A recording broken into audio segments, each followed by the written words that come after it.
ಗುರುಮಾತ, ಇನ್ನು ಕನ್ಯಾ ದೋಷದವ್ರಿಗೆ ಇಷ್ಟು ಪರಿಹಾರ ಪಡ್ಕೊಂಡ್ರೆ ಸಾಕ ಅಥವಾ ಇನ್ನು ಬೇರೆ ಬೇರೆ ರೀತಿಯ ಒಂದಷ್ಟು ನಿಯಮಗಳಿದಾವೆ? ಇದೆ, ಖಂಡಿತ ಇದೆ. ಏನು ಅಂತಂದರೆ ಹನೇಮ ಹೇಗೆ ಅಂತಂದರೆ ಕನ್ಯಾಸ್ತ್ರೀ ಶಾಪನ ಖಂಡಿತ ಸುಬ್ರಹ್ಮಣ್ಯದಲ್ಲಿ ಹೋಗಬೇಕು. ಅದೇ ರೀತಿ ದುರ್ಗಾದೇವಿ ಹತ್ರನೂ ಸಹ ಮಾಡಿಸ್ಬೇಕು.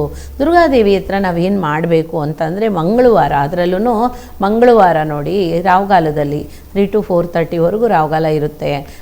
ಅವತ್ತಿನ ದಿವಸ ಒಂದು ಸಪೋಸ್ ಜಾಬ್ಗೆ ಹೋಗ್ತಾ ಇರೋಂಥವ್ರಾಗಿದ್ದರೆ ಖಂಡಿತ ಅವತ್ತಿನ ದಿವಸ ಮನೆಯಲ್ಲಿದ್ದು ಒಂದು ಸ್ವಲ್ಪ ಎಣ್ಣೆ, ಅದೇ ರೀತಿ ತಲೆಗೆ ಒಂದು ಸ್ವಲ್ಪ ಗೋಮಿಯ, ಒಂದು ಸ್ವಲ್ಪ ಹಾಲನ್ನು ಹಾಕ್ಕೊಂಡು ತಲೆಗೆ ಸ್ನಾನ ಮಾಡಿ ಸೀಗೆಕಾಯಿ ಹಾಕ್ಕೊಂಡೆ ಸ್ನಾನ ಮಾಡಬೇಕು. ಯಾಕೆ ಅಂತಂದರೆ ಎಣ್ಣೆ ನೀರು ಹಾಕಿ ನಮ್ಮ ಪಾಪನ ಕಳೆದಿದ್ದೀವಿ ಅಂತ ಹೇಳ್ತಾರೆ. ಹಾಗಾಗಿ ಆ ಸ್ನಾನ ಮಾಡಿಬಿಟ್ಟು ಆ ದೇವಿ ದುರ್ಗಾದೇವಿಗೆ ಹೋಗಿ ದೀಪ ಹಚ್ಚೋ ಅಂಥದ್ದು. ಫಸ್ಟು ದೀಪ ನಂದಾದೀಪದಲ್ಲಿ ಹಚ್ಚಬೇಕು. ನಂದಾದೀಪದಲ್ಲಿ 5 ದೀಪ ಹಚ್ಚಬೇಕು. ಯಾಕೆ ಅಂತಂದರೆ ಪಂಚಭೂತಕ್ಕೆ ನಾನು ಪಂಚಭೂತ ಸಾಕ್ಷಿಯಾಗಿ ನನ್ನ ಪಾಪ ಕರ್ಮನೆಲ್ಲ 7 ಜನ್ಮದಿಂದ ಬಂದಿದ್ದಂಥದ್ದು ನನ್ನ ತಾಯಿ ತಂದೆ ಮನೇಲಿ ಏನು ಪಾಪ ಕರ್ಮ ಇದೆಯೋ ಅದೆಲ್ಲ ಪರಿಹಾರ ಆಗಲಿ ಅಂತ ಆ ನಂದಾದೀಪ ಹಚ್ಚಬೇಕು. 2ನೇ ವಾರ ಮಂಗಳವಾರ ಏನು ಮಾಡಬೇಕು, 5 ನಿಂಬೆಹಣ್ಣಲ್ಲಿ ಕಟ್ ಮಾಡಿದ್ರೆ 10 ಆಗುತ್ತೆ. ಅದು ಒಂದನ್ನು ಗಣೇಶನ ಹತ್ರ ಇಡಬೇಕು, ಮರದ ಹತ್ರ ಅಶ್ವತ್ಥ ಕಟ್ಟೆಲೆ. ಇನ್ನು 9 ದೀಪನ ಆ ತಾಯಿ ನಮ್ಮ ಮುನ್ಗಚ್ಚಬೇಕು. ಹಾಗಾಗಿ 3ನೇ ವಾರ 5 ನಿಂಬೆಹಣ್ಣು ಹಚ್ಚಿದ್ರೆ 3ನೇ ವಾರ 7. ಈ ರೀತಿ 5 ವಾರ ನೀವು ಮಾಡಿದ್ರೆ ಸಾಕು. ಖಂಡಿತ ಕನ್ಯಾಸ್ತ್ರೀಯಲ್ಲಿ ಇರೋಂಥ ಶಾಪ ಆಗಲಿ ಪಾಪ ಆಗಲಿ ಖಂಡಿತ ಹೋಗುತ್ತೆ. ಅವರೇ ಹೋಗಿ ಮಾಡಬೇಕು.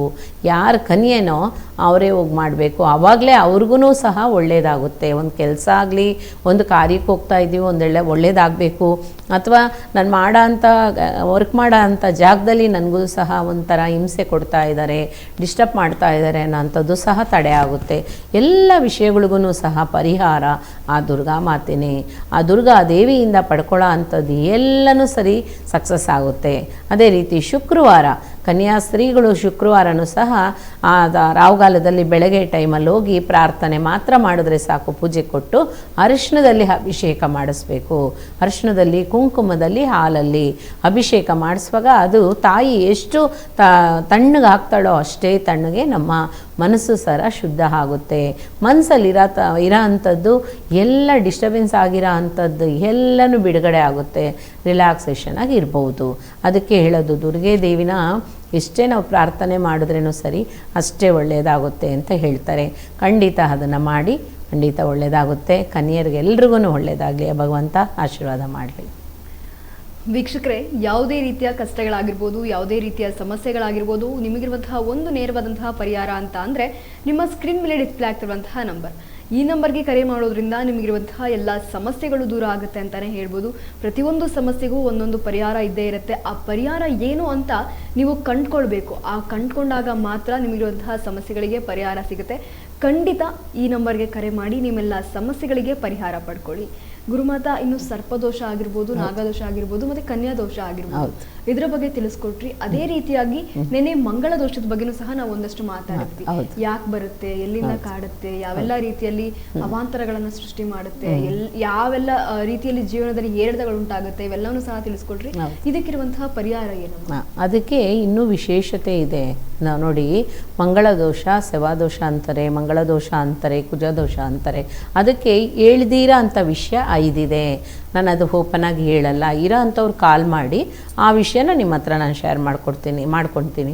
ಕಾರಣ ಏನು ಅಂತಂದರೆ ಈ ಸ್ಥಾನದಲ್ಲಿ ಕೂತ್ಕೊಂಡು ಅದು ನಾನು ಶೇರ್ ಮಾಡೋದಕ್ಕೆ ಯಾರಿಗೆ ಇದ್ರೇನೂ ಸರಿ ಅದು ಮನಸ್ಸಲ್ಲಿ ತೊಂದರೆ ಬರಬಾರ್ದು. ನೋಡಿ, ಮನಸ್ಸಿಂದ ಯಾರು ಅದು ನೊಂದು ಹೋಗಬಾರ್ದು. ಖಂಡಿತ ಅದಕ್ಕೋಸ್ಕರನೇ ಆ ವಿಷಯನ ಸರ್ಪ್ರೈಸಾಗಿ ನಾನು ಇಟ್ಕೊಂಡಿದ್ದೀನಿ. ಹಾಗಾಗಿ ಯಾಕೆ ಹೇಳ್ಬಾರ್ದು ಅಂತಂದರೆ ಯಾರಿಗಿದೆಯೋ ಅವ್ರು ಮಾತ್ರನೇ ಕಿವಿ ಕೊಟ್ಟು ಕೇಳೋ ಅಂಥದ್ದು. ಆ ಕುಟುಂಬದಲ್ಲಿ ಇರೋ ಅಂಥ ತಾಯಿ ತಂದೆ ಗೊತ್ತಾಗಬೇಕು. ಮತ್ತು ಆ ಕುಟುಂಬದಲ್ಲಿರೋ ಅಕ್ಕ ತಂಗಿ ಅಣ್ಣ ತಮ್ಮನಿಗೆ ಗೊತ್ತಾದರೆ ಸಾಕು, ಬರೋವ್ರಿಗೆ ಗೊತ್ತಾಗಬಾರ್ದು ಅನ್ನೋಂಥದ್ದು ನನ್ನ ಉದ್ದೇಶ. ಹಾಗಾಗಿ ಅದನ್ನು ಓಪನ್ ಆಗಿ ಹೇಳೋದಿಲ್ಲ, ಹೇಳಲೂಬಾರ್ದು. ಯಾರೂ ಹೇಳಲ್ಲ.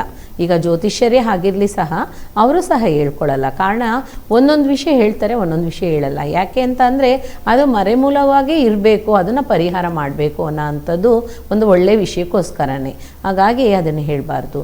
ನೋಡಿ, ಇನ್ನೊಂದು ವಿಷಯ ಏನು ಅಂತಂದರೆ ಕನ್ಯಾಸ್ತ್ರೀಗಾಗಲಿ, ಅದೇ ರೀತಿ ಕುಜ ಶಾಪ ಆಗಿರಲಿ, ಕುಜನಿಂದ ಬಂದಂಥ ದೋಷ ಆಗಿರಲಿ, ಅದು ಎಂಥದ್ದೇ ಆಗಿರಲಿ, ಎಲ್ಲ ಪರಿಹಾರ ರಾಘವೇಂದ್ರ ಸ್ವಾಮಿ ಹತ್ರ ಇದೆ.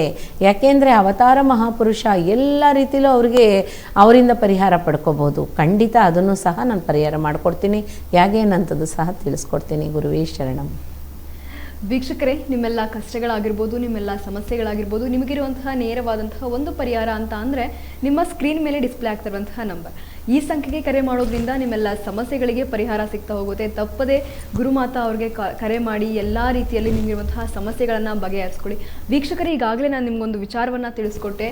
ಬೋರ್ ವಿಚಾರದಲ್ಲಿ ನೀರು ಸಿಗ್ತಾ ಇಲ್ಲ, ಭೂಮಿಯಲ್ಲಿ ಎಲ್ಲೇ ಹುಡುಕೋದು ಸಹ ನೀರು ಸಿಗ್ತಾ ಇಲ್ಲ ಅನ್ನುವಂತಹ ಸಮಯದಲ್ಲಿ ಕರೆ ಮಾಡಿ ಅಂತ.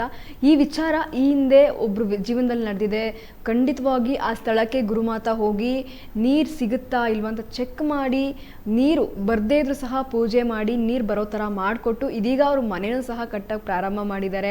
ಮನೆ ಕಟ್ಟಿಯಲ್ಲಿ ಸುಖವಾಗಿ ಇದ್ದಾರೆ ಅಂತಲೇ ಹೇಳ್ಬೋದು. ಖಂಡಿತವಾಗಿ ಈ ರೀತಿಯ ಸಮಸ್ಯೆಗಳು ನಿಮಗೇನಾದರೂ ಕಾಡ್ತಾ ಇದ್ದರೆ ಖಂಡಿತವಾಗೂ ಕರೆ ಮಾಡಿ ನಿಮ್ಮೆಲ್ಲ ಸಮಸ್ಯೆಗೆ ಪರಿಹಾರ ಪಡ್ಕೊಳ್ಳಿ. ಅಥವಾ ಕರೆ ಮಾಡೋಕ್ಕಾಗ್ತಾಯಿಲ್ಲ, ಲೈನ್ ಸಿಗ್ತಾ ಇಲ್ಲ ಅನ್ನುವಂಥವ್ರು ನೇರ ಭೇಟಿಗಾಗಿ ಸಂಪರ್ಕಿಸಿ ಅನ್ನುವಂತಹ ನಂಬರ್ ಡಿಸ್ಪ್ಲೇ ಆಗ್ತಾ ಇರುತ್ತೆ. ಆ ನಂಬರ್ಗೂ ಸಹ ನೀವು ಗುರುಮಾತಾ ಅವರಿಗೆ ನೇರವಾಗಿ ಮೆಸೇಜ್ ಮಾಡ್ಬೋದು, ನೇರವಾಗಿ ಕಾಲ್ ಮಾಡ್ಬೋದು. ಅವರು ನಿಮ್ಮ ಕಾಲ್ ಮತ್ತು ನಿಮ್ಮ ಮೆಸೇಜ್ಗೆ ರೆಸ್ಪಾನ್ಸ್ ಮಾಡ್ತಾರೆ.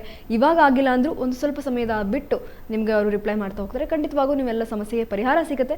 ಕರೆ ಮಾಡಿ ಮಾತಾಡಿ ನಿಮ್ಮೆಲ್ಲ ಸಮಸ್ಯೆಗಳಿಗೆ ಪರಿಹಾರ ಪಡ್ಕೊಳ್ಳಿ. ಗುರುಮಾತಾ, ಇನ್ನು ಮಂಗಳ ದೋಷ ಮತ್ತು ಶವಾದೋಷ ಮತ್ತು ಕನ್ಯಾ ದೋಷ ಅಂತ ಏನು ಹೇಳಿದ್ರಿ, ಇದಕ್ಕೆ ಪರಿಹಾರ ಅಂದರೆ ಇವಾಗ ನೀವು ಹೇಳಿದಂಥ ಅಷ್ಟು ನಿಯಮಗಳನ್ನು ಪಾಲಿಸಿದ್ರೆ ಸಾಕಾ ಅಥವಾ ಏನಾದ್ರು ಮತ್ತೊಂದಷ್ಟು ಇದೆಯಾ? ಇನ್ನೂ ಇದೆ, ಖಂಡಿತ ಇನ್ನೂ ಇದೆ. ಯಾಕೆ ಅಂತಂದರೆ ನೋಡಿ, ಎಲ್ಲ ವಿಷಯನೂ ನಾವು ಇಲ್ಲಿ ಕೂತ್ಕೊಂಡೆ ಎಲ್ಲ ವಿಷಯನೂ ಡೀಟೇಲ್ಸಾಗಿ ಮಾತಾಡೋಕ್ಕಾಗಲ್ಲ. ಸ್ವಲ್ಪ ವಿಷಯ ಬೇಸಿಕಾಗಿ ತಿಳ್ಕೊಬೋದು. ಡೀಪಾಗಿ ತಿಳ್ಕೊಬೇಕು, ಡೀಪಾಗಿ ನಾವು ಮಾಡ್ಕೋಬೇಕು ಅನ್ನೋರು ಖಂಡಿತ ನೇರ ಬರಬೇಕು. ನೋಡಿ, ಇವಾಗ ಅವ್ರು ಹೇಳಿದ್ರು ಬೋರ್ ವಿಷಯದಲ್ಲಿ ನೀರು ಬರ್ತಾ ಇಲ್ಲ ನೀರು ಬರ್ತಾ ಇದೆ, ಬರೋಂಥ ಭೂಮಿ ಕಟ್ಟೋರಿಗೆ ಈ ಥರ ಎಲ್ಲ ತಡೆಗಳು ಏನು ಮಾಡ್ತಾರೆ, ಇಲ್ಲಿ ಅವ್ರು ಹೇಳಿದ ತಕ್ಷಣ ಫೋನ್ ಮಾಡ್ತಾರೆ. ನಾನು ಮನೆಗೆ ಹೋಗಿರ್ತೀನಿ, ಒಂದು 10 ಗಂಟೆಗೆಲ್ಲ ಫೋನ್ ಮಾಡಿಬಿಟ್ಟು, ನಿಮ್ಮ ಪಕ್ಕದಲ್ಲಿ ಕೂತಿದ್ರಲ್ಲ ಅವ್ರು ಹೇಳಿದ್ರು ನೋಡಿ, ಈ ಥರ ನಮ್ಮ ಮನೇಲಿ ಬೋರ್ ಹಾಕಿದ್ದೀವಿ, ನೀರು ಬರಲಿಲ್ಲ, ನಮ್ಗೆ ಇವಾಗಲೇ ಬಂದು ನೀವು ಪೂಜೆ ಮಾಡಿಕೊಟ್ಬಿಡ್ರಿ, ನಮಗೆ ಬೇಕಾಗಿದೆ. ನೀವು ತಾನೇ ಹೇಳಿದ್ರಾ ಫೋನಲ್ಲಿ ಎಲ್ಲರೂ ಫೋನ್ ಮಾಡಿ ಕೇಳ್ಕೊಳ್ಳಿ ಅಂತ. ನಮ್ಗೆ ಅದು ಗೊತ್ತಿಲ್ಲ, ನೀವು ಬಂದುಬಿಡಿ. ನೋಡಿ, ಯಾವುದೊಂದಕ್ಕೂ ಟೈಮು ಅಂತ ಇದೆ, ಗಳಿಗೆ ಅಂತ ಇದೆ. ಖಂಡಿತ ಇವಾಗ ಮಗು ನಾವು ಎತ್ತಿದ ತಕ್ಷಣ ಅದು ನಡೆದ್ಬಿಡುತ್ತಾ? ಇಲ್ಲ ಅಲ್ವಾ? ಅದು 1 ವರ್ಷ ಕಾಲ, 1.5 ವರ್ಷ ಕಾಲ ಚೆನ್ನಾಗಿ ಅದಕ್ಕೇನು ಬೇಕೋ ಅದನ್ನು ಪಾಲನೆ ಮಾಡಿದ್ರೇ ಅದು ಕಾಲೆಜ್ಜೆ ಎತ್ತಿಡೋದು. ಹಾಗಾಗಿ ಎಲ್ಲ ವಿಷಯಗಳಿಗೂ ನನಗೆ ಮನೆಗೆ ಹೋಗಿದ ತಕ್ಷಣ ತುಂಬ ನಗು ಬಂದ್ಬಿಡ್ತೈತಿ. ಏನಪ್ಪ ಇದು 10 ನಿಮಿಷ ಆಗಿಲ್ಲ ನಾನು ಬಂದು ಈ ಥರ ಕ್ವಶನ್ಗಳು ಕೇಳ್ತಾ ಇದ್ದಾರೆ, ನಗು ಬರುತ್ತೆ. ಆ ಕಾರಣ ಏನು ಅಂತ ಅಂದರೆ, ಒಬ್ಬೊಬ್ಬರು ತಮಾಷೆಗೂ ಸಹ ಕರೆದು ಮಾತಾಡ್ತೀರಾ, ತುಂಬಾ ಖುಷಿ. ತುಂಬ ಧನ್ಯವಾದ ಎಲ್ರಿಗೂ. ಯಾಕೆ ಅಂತ ಅಂದರೆ, ಇವಾಗ ಮಾತಾಡ್ಬಿಟ್ಟು ಮನೆಗೆ ಹೋಗಿದ ತಕ್ಷಣ ರೆಸ್ಪಾನ್ಸ್ ಚೆನ್ನಾಗಿರುತ್ತೆ. ಮತ್ತು ಇನ್ನೂ ಈ ವಿಷಯ ಹೇಳಿ ಮೇಡಮ್, ಈ ವಿಷಯ ಹೇಳಿ, ಆದರೆ ನಾವು ಫೋನ್ ಮಾಡಲ್ಲ, ಫೋನ್ ಮಾಡಿದ್ರೇನು ಹೆಸ್ರು ಹೇಳಲ್ಲ, ಬೇರೆ ಹೆಸ್ರು ಹೇಳ್ತೀವಿ ಅಂತ. ಆದರೆ ಧ್ವನಿ ಇದೆ ನೋಡಿ, ಆ ಧ್ವನಿ ಮಾತ್ರ ನನಗೆ ಸಾಕು. ಹೆಸರು ಬೇಕಾಗಿಲ್ಲ, ಡೇಟ್ ಆಫ್ ಬರ್ತು ಬೇಕಾಗಿಲ್ಲ, ನೀವು ಯಾವರು ಅಂತಲೂ ನನಗೆ ಬೇಕಾಗಿಲ್ಲ. ಆದರೆ ದೋಷ ಇದ್ದರೆ ಮಾತ್ರನೇ ಖಂಡಿತ ಹತ್ತಿರ ಬರಲೇಬೇಕು. ಬಂದು ಎಲ್ಲನೂ ಆ ಭಗವಂತ ಇರೋ ಅಂಥ ಹತ್ರಕ್ಕೆ ಬಂದ್ರೇ ಎಲ್ಲನೂ ಮಾಡಿಸ್ಕೊಡೋಕ್ಕೆ ಸಾಧ್ಯ ಆಗೋದು. ನೋಡಿ, ಎಲ್ಲ ವಿಷಯನೂ ನಾವು ಅಂದ್ಕೊಂಡಂಗೆ ಟಕ್ಕದಿಂದ ಯಾವುದೂ ನಡೆಯಲ್ಲ. ಖಂಡಿತ ಆ ಭಗವಂತ ಒಂದು ದೋಷ ಕೊಟ್ಟಿದ್ದಾರೆ ಅಂದರೆ, ಎಷ್ಟು ಜನ್ಮದಿಂದ ನಾವು ಬಂದಿದ್ದೀವಲ್ವಾ, ಆ ಬಂದಿರೋದ್ರಿಂದನೇ ಆ ದೋಷನ ಹಾಗೆ ಬಿಟ್ಟಿದ್ದಾರೆ ಆ ಭಗವಂತ. ಅದನ್ನು ಪರಿಹಾರ ಮಾಡಬೇಕು ಅಂತಂದ್ರೇನು ನಮಗೆ ಟೈಮ್ ಖಂಡಿತ ತಗೊಳ್ಳುತ್ತೆ. ಒಂದು ದೋಷ ಪರಿಹಾರ ಆಗೋದಕ್ಕೆ 3 to 5 months ಒಳಗಡೆ ಆಗುತ್ತೆ. ಅದು ಹೇಳ್ತೀನಿ ನೋಡಿ. ಖಂಡಿತ ತಕ್ಷಣ ಆಗೋಗ್ತೈತೆ, ನಿಮ್ಗೆ ನೆಕ್ಸ್ಟ್ ತಿಂಗಳೇ ಮದುವೆ ಆಗೋತೈತೆ, ಖಂಡಿತ ಆಗಲ್ಲ. ಅದು ಸುಳ್ಳು. ಕಾರಣ ಏನು ಅಂತ ಅಂದರೆ, ಯಾರಿಗೂ ಹೇಗ್ತಮಾಗಿ ಏನೂ ನಡೆದ್ಬಿಡಲ್ಲ. ಅದೆಲ್ಲ ಪರಿಹಾರ ಆಗೋದಕ್ಕೆ 3 ತಿಂಗಳಾಗುತ್ತೆ. 3 ತಿಂಗಳಿಂದ 5 ತಿಂಗಳು ಒಳಗಡೆ ಬೇಕಾಗಿದೆ. ಅವಾಗಲೇನು ತಾಳ್ಮೆಯಿಂದ ಇರಬೇಕು. ಅದು ಫುಲ್ಲು ಕ್ಲಿಯರ್ ಆಯಿತು ಅಂದರೆ ಖಂಡಿತ ಒಳ್ಳೆಯದಾಗುತ್ತೆ. ಅದೇ ರೀತಿ ಇವರು ಏನಾದರೂ ಹೇಳಿದರು, ಸುಷ್ಮಿತಾ ಅವ್ರು ಏನಾದರೂ ಹೇಳಿದ್ದಾರೆ, ಅದರಲ್ಲಿ ನಿಮ್ಗೆ ಅರ್ಥ ಆಗಿದೆ, ಸಪೋಸ್ ಅರ್ಥ ಆಗಲಿಲ್ಲ ಅಂದ್ರೂ ಸಹ ಹೇಳಿ ನನ್ನ ಹತ್ರ. ಅದೇ ರೀತಿ ಅವ್ರು ಹೇಳಿದ್ದನ್ನು ಟಕ್ಕಂತ ಅದೊಂದು ಪಾಯಿಂಟ್ ಮಾತ್ರ ಇಟ್ಕೊಂಡ್ಬಿಟ್ಟು ಮತ್ತೆ ಅದರಲ್ಲೇ ಸುಮ್ಮನೆ ಒಂದು 10 ಸರಿ ಫೋನ್ ಮಾಡಿ ಡಿಸ್ಟರ್ಬ್ ಖಂಡಿತ ಮಾಡಬಾರ್ದು. ಯಾಕೆ ಅಂತ ಅಂದರೆ, ಒಂದೇ ವಿಷಯನೇ ಕೇಳ್ತೀರಾ, 10 ಸರಿ ಫೋನ್ ಮಾಡ್ತೀರಾ. 1 ಸರಿ ಫೋನ್ ಮಾಡಿ ನೀಟಾಗಿ ಕೇಳ್ಕೊಳ್ಳಿ ಅಂತ ಹೇಳ್ತೀನಿ ನಾನು. ಕಾರಣ ಏನು ಅಂತ ಅಂದರೆ, ಮಾಡೋ ಅಂಥದ್ದು ಕೆಲಸ ಒಂದೇ ಆಗಿರುತ್ತೆ, ಕನ್ಫ್ಯೂಸ್ ಆಗಿರ್ತೀರ. ಅದನ್ನು ಡೀಟೇಲ್ಸಾಗಿ ಕೇಳ್ಕೊಳ್ಳಿ. ದೂರ ಇರೋ ಅಂಥವ್ರು ನೋಡಿ, ಇವಾಗ ದೂರದಲ್ಲಿ ಬೆಂಗಳೂರು ಒಳಗಡೆನೇ ಇರೋ ಅಂಥವ್ರು ಖಂಡಿತ ಬಂದು ಹೋಗ್ಬೋದು, ಏನು ತೊಂದರೆ ಇಲ್ಲ.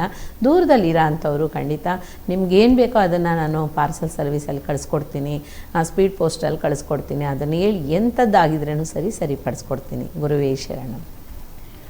ವೀಕ್ಷಕರೇ, ನಿಮ್ಮೆಲ್ಲ ಕಷ್ಟಗಳಿಗೆ, ನಿಮ್ಮೆಲ್ಲ ಸಮಸ್ಯೆಗಳಿಗೆ ನಿಮಗಿರುವಂತಹ ನೇರವಾದಂತಹ ಒಂದು ಪರಿಹಾರ ಅಂತ ಆದರೆ ನಿಮ್ಮ ಸ್ಕ್ರೀನ್ ಮೇಲೆ ಡಿಸ್ಪ್ಲೇ ಆಗ್ತಿರುವಂತಹ 9743554266 ಈ ಸಂಖ್ಯೆಗೆ ಕರೆ ಮಾಡೋದ್ರಿಂದ ನಿಮ್ಮೆಲ್ಲ ಸಮಸ್ಯೆಗಳಿಗೆ ಪರಿಹಾರ ಸಿಗುತ್ತೆ. ತಪ್ಪದೇ ಕರೆ ಮಾಡಿ ನಿಮ್ಮೆಲ್ಲ ಸಮಸ್ಯೆಗಳಿಗೆ ಪರಿಹಾರ ಪಡ್ಕೊಳ್ಳಿ. ಗುರುಮಾತಾ ಒಂದು ಕರೆ ಇದೆ, ಅದನ್ನು ತಗೊಳ್ಳೋಣ. ಹಲೋ, ನಮಸ್ಕಾರ ಮೇಡಮ್. ನಮಸ್ತೆ ಅಮ್ಮ, ಎಲ್ಲಿಂದ ಕರೆ ಮಾಡ್ತಾ ಇರೋದು? ನಾವಿಲ್ಲಿ ಅರಸೀಕೆರೆಯಿಂದ ಹಳ್ಳಿ ಪಕ್ಕ ತಾಲೂಕು. ವಾಯ್ಸ್ ಸ್ವಲ್ಪ ಕರೆಕ್ಟಾಗಿ ಕೇಳಿಸ್ತೀರಾ? ಒಂದು ಸ್ವಲ್ಪ ಜೋರಾಗಿ ಮಾತಾಡ್ತೀರಾ?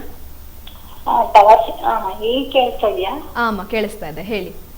ಮೇಡಮ್, ನಮಗೆ ಒಂದ್ರಿಂದ ಒಂದ್ ಏನೇನೋ ಬರೀ ಪ್ರಾಬ್ಲಮ್, ತೊಂದ್ರೆ ನನಗೆ ಹಸುಗುದಿತು, ಅದ್ರಿಂದ ನಮ್ಮ ಮನೆಯವ್ರಿಗೆ ಹುಷಾರಿಲ್ಲಂಗಾಯ್ತು. ಈಗ ನನ್ನ ಮಗ ಗಾಡಿಯಿಂದ ಬಿದ್ದಿದ್ದಾನೆ. ಇದೆಲ್ಲ ಆಗಕ್ಕೆ ಕಾರಣ ಒಂದ್ ಸ್ವಲ್ಪ ಹೇಳ್ತೀರಾ ಮೇಡಮ್? ಏನ್ ಸ್ವಾಸ್ಥ್ಯ ಪ್ರಾಬ್ಲಮ್ ಅಥವಾ ನಮಗೆ ಏನಾರ ರಾಶಿದ ಸ್ವಲ್ಪ ಅದಕ್ಕೆ ಪರಿಹಾರ ತಿಳಿಸಿ ಮೇಡಮ್, ಏನಾರು ಮಾಡ್ತೀನಿ. ಓಕೆ, ಗುರುಮಾತಾ ಇದ್ದಾರೆ, ಮಾತಾಡಿ. ನಮಸ್ಕಾರ ಅಮ್ಮ. ನಮಸ್ಕಾರ. ನೋಡಿ, ನಾನು ಕಮಲಾ ಅಂತ ಅರಸೀಕೆರೆ ತಾಲೂಕಿಂದ ಮಾತಾಡ್ತಾ ಇರೋದು. ಓಕೆ. ಬಾಣಾವರದಲ್ಲಿ ನಮ್ಮ ಚಿಕ್ಕಮ್ಮ ಅವ್ರು ಇದ್ದಾರೆ, ತುಂಬಾ ಹತ್ರನೇ. ತೊಂದ್ರೆ ಏನ್ ಪ್ರಾಬ್ಲಮ್ ಇರ್ಬೋದು ಮೇಡಮ್? ಅಷ್ಟು ಪ್ರಾಬ್ಲಮ್ ಅಥವಾ ನಮ್ದೇ ನಮ್ ರಾಶಿ ಏನಂತ ಒಂದ್ ಸ್ವಲ್ಪ ಪರಿಹಾರ ತಿಳಿಸ್ಕೊಡಿ. ಇದೆ ತೊಂದರೆ ಇದೆ. ಅದಕ್ಕೋಸ್ಕರನೇ ಯಾವಾಗವಾಗಲೇ ನಿಮಗೆಲ್ಲ ಆಗ್ತಾ ಇರೋಂಥದ್ದು. ಮನೆ ದೇವರ ಆಶೀರ್ವಾದ ಶುದ್ಧವಾಗಿಲ್ಲ ಅಮ್ಮ. ಮನೆ ದೇವರ ಆಶೀರ್ವಾದ, ಮನೆ ದೇವರ ಆಶೀರ್ವಾದ, ಕುಲ ದೇವರ ಆಶೀರ್ವಾದ ಅಂತ ಹೇಳ್ತೀವಿ. ಮೇಡಮ್ ಗೌರವ್ ಸ್ವಾಮಿ ಶ್ರೀರಾಮ್ಪುರ ಅದೇ ನಾವೆಲ್ಲ ವಾರ ಒಂದತ್ತೆಲ್ಲ ನೀಟಾಗಿ ಮಾಡ್ತೀವಿ ಮೇಡಮ್. ಆದ್ರೂ ಈ ತರ ಆಗ್ತಾ ಇದೆ. ಅದೇ ನೀವು ಮಾಡ್ತಾ ಇದ್ದೀರಾ? ಮನೆ ಸೂರಿನ ಬಾಟ್ಲು ಮೇಡಮ್. ನೀವು ಮಾಡ್ತಾ ಇದ್ದೀರಾ ಅಮ್ಮ. ಆದರೆ ನೀವು ಮಾಡೋ ಅಂಥ ಪೂಜೆ ಆಗಲಿ ಪುನಸ್ಕಾರಗಳಾಗಲಿ ಭಗವಂತ ಅಕ್ಸೆಪ್ಟ್ ಮಾಡ್ಕೊಂಡಿಲ್ಲ. ಯಾಕೆ ಅಂತಂದರೆ ಅವ್ರಿಗೆ ಯಾವ ರೀತಿ ಬೇಕೋ ಆ ರೀತಿ ನೀವು ಮಾಡಬೇಕು, ಆಯ್ತಾ? ಅದೇ ರೀತಿ ನಿಮ್ಗಿರೋ ಅಂಥ ದೋಷಗಳಾಗಲಿ, ಆ ದೋಷದಿಂದ ಇವಾಗ ಹುಷಾರಿಲ್ಲ, ಕೆಳಗಡೆ ಬಿದ್ದುಬಿಟ್ಟಿದ್ದಾರೆ, ಮನೆ ಗಾಡಿಯಿಂದ ಬಿದ್ದುಬಿಟ್ರು ಅಂತ ಹೇಳ್ತಿರಲ್ವರ, ಅವ್ರಿಗೂ ಸಹ ಸ್ವಲ್ಪ ಎಲ್ಲ ವಿಷಯದಲ್ಲೂ ಸ್ವಲ್ಪ ಟೈಮು ಅನ್ನೋಂಥದ್ದು ಡಿಫ್ರೆಂಟ್ ಆಗಿರುತ್ತೆ ಅಂತ ಹೇಳ್ತಾರಲ್ವರ. ಇರಲಿ, ರಾಶಿ ನಕ್ಷತ್ರ ಬೇಕಾಗಿಲ್ಲ, ನಿಮ್ಮ ವಯಸ್ಸಿದ್ರೆ ಸಾಕು ಹೇಳ್ತೀನಿ. ಹಾಗಾಗಿ ಅದು ಸರಿಪಡಿಸ್ಕೋಬೇಕಮ್ಮ, ಖಂಡಿತ ಸರಿಪಡಿಸ್ಕೋಬೇಕು. ಯಾಕೆ ಅಂತಂದರೆ ನೀವಿರೋ ಅಂಥ ಮನೆಯಲ್ಲೂ ಸಹ ರಾಶಿ ಇಲ್ಲ. ಅದು ನಿಮಗೆ ಸ್ವಂತ ಮನೆ ಆಗಿರ್ಬೋದು ಅಥವಾ ಬಾಡಿಗೆ ಮನೆ ಆಗಿರ್ಬೋದು. ಸ್ವಲ್ಪ ಈಗ ಸ್ವಲ್ಪ ರಾಶಿ ಇಲ್ಲ. ಯಾಕೆ ಅಂತಂದರೆ ನಿಮ್ಮ ಮನೆ ಹತ್ರ ಇರೋ ಅಂಥ ದೇವ್ರಿಗೆ, ಯಾವುದೇ ದೇವರಾಗಿರಲಿ, ಗಣಪತಿ ಆಗಿರಲಿ, ಪ್ರಾಣದೇವರ ಆಂಜನೇಯ ಆಗಿರಲಿ, ಇಲ್ಲ ಅಂತ ಸುಬ್ರಹ್ಮಣ್ಯನೇ ಪಕ್ಕದಲ್ಲಿದ್ದಾರೆ, ಯಾರಾಗಿದ್ರೇನು ಕೃಷ್ಣ ದೇವಸ್ಥಾನ ಇದೆ ಅಂದ್ರೇನು ಅಲ್ಲಿಗೆ 9 ದಿವಸ ನೀವು ಹೋಗಿ ಖಂಡಿತ ಒಂದು ತುಳಸಿ, ಕೃಷ್ಣ ಆಗಿದ್ರೆ ತುಳಸಿ ಕೊಟ್ಟು ಒಂದು ಗ್ಲಾಸನ್ನು ಹಾಲನ್ನ ಯೂಸ್ ಮಾಡಿರಬಾರ್ದು. ನಿಮ್ಮ ಮನೆಯಲ್ಲಿ ನೀರು ಬೆರೆಸಬಾರ್ದು. ಹಾಗೆ ತಂದ ಹಾಲನ್ನು ಹಾಗೇನೆ ಒಂದು ದೊಡ್ಡ ಗ್ಲಾಸಿಂದ ತೊಗೊಂಡೋಗಿ ಆ ಕೃಷ್ಣನ ದೇವಸ್ಥಾನಕ್ಕೆ ಕೊಡಬೇಕಮ್ಮ. 9 ದಿವಸ ಇದು ನೀವು ಬೆಳಗ್ಗೆ ಎದ್ದು ಖಂಡಿತ ಒಂದು 6:30ಗೆಲ್ಲ ತೊಗೊಂಡೋಗಿ ನೀವು ಇದನ್ನು ಕೊಡಬೇಕು. ಕಾರಣ ಏನು ಅಂತಂದರೆ ಭಗವಂತನಿಗೆ ಅಭಿಷೇಕ ಮಾಡ್ತಾರೆ. ಅಭಿಷೇಕ ಮಾಡೋ ಅಂಥ ಟೈಮಲ್ಲಿ ನಿಮ್ಮ ಮನೆಯಲ್ಲಿ ಆಗ ಅಂಥ ಅನಾಹುತ ಎಲ್ಲ ಸ್ವಲ್ಪ ಕಮ್ಮಿ ಆಗುತ್ತಮ್ಮ. ಇದನ್ನು ನೀವು ಮಾಡಿ ಸ್ವಲ್ಪ 9 ದಿವಸ ಕೊಡಬೇಕಮ್ಮ. 9 ದಿವಸ ಕೊಟ್ಟು 9ನೇ ದಿವಸ ಪೂಜೆಗೂ ಕೊಡಿ. ಪೂಜೆಗೆ ಅಲ್ಲಿ ಏನೆಲ್ಲ ನೀವು ಯಾವಾಗಲೂ ದೇವಸ್ಥಾನಗಳಿಗೆ ಹೋದರೆ ಏನೆಲ್ಲ ತೊಗೊಂಡೋಗ್ತಿರೋ, ಹಣ್ಣು ಕಾಯಿ ಎಲ್ಲನೂ ತೊಗೊಂಡೋಗ್ತಿರೋ ಅದೇ ರೀತಿ ತೊಗೊಂಡೋಗಿ ಅಲ್ಲಿ ಸ್ವೀಟ್ ಮಾಡೋದಕ್ಕೆ ಏನಾದರೂ ಪದಾರ್ಥ ಕೊಟ್ಬಿಟ್ಟು ಬನ್ನಿ. ಏನು ಅಂತಂದರೆ 1 kg ಅಕ್ಕಿ 1 kg ರವೆ ಕೊಡಿ, 1 kg ಶುಗರ್ ಕೊಡಿ, ಆಮೇಲೆ ಒಂದು ತುಪ್ಪ, ಒಂದು ಅರ್ಧ kg ಅಷ್ಟು ತುಪ್ಪ ಕೊಡಿ. ಸಜ್ಜಿಗೆ ಮಾಡಿ ಬರೋ ಅಂಥವ್ರಿಗೆಲ್ರಿಗೂ ದಾನ ಮಾಡ್ತಾರೆ. ಆಗ ಸ್ವಲ್ಪ ಅಲ್ಲಿ ನಡೆಯೋ ಅಂಥದ್ದೆಲ್ಲನೂ ಕಮ್ಮಿ ಆಗುತ್ತಮ್ಮ. ಒಳ್ಳೇದಾಗುತ್ತೆ. ಧೈರ್ಯವಾಗಿರಿ. ಮಾಡಿಮ್ಮ. ನಮಸ್ಕಾರ.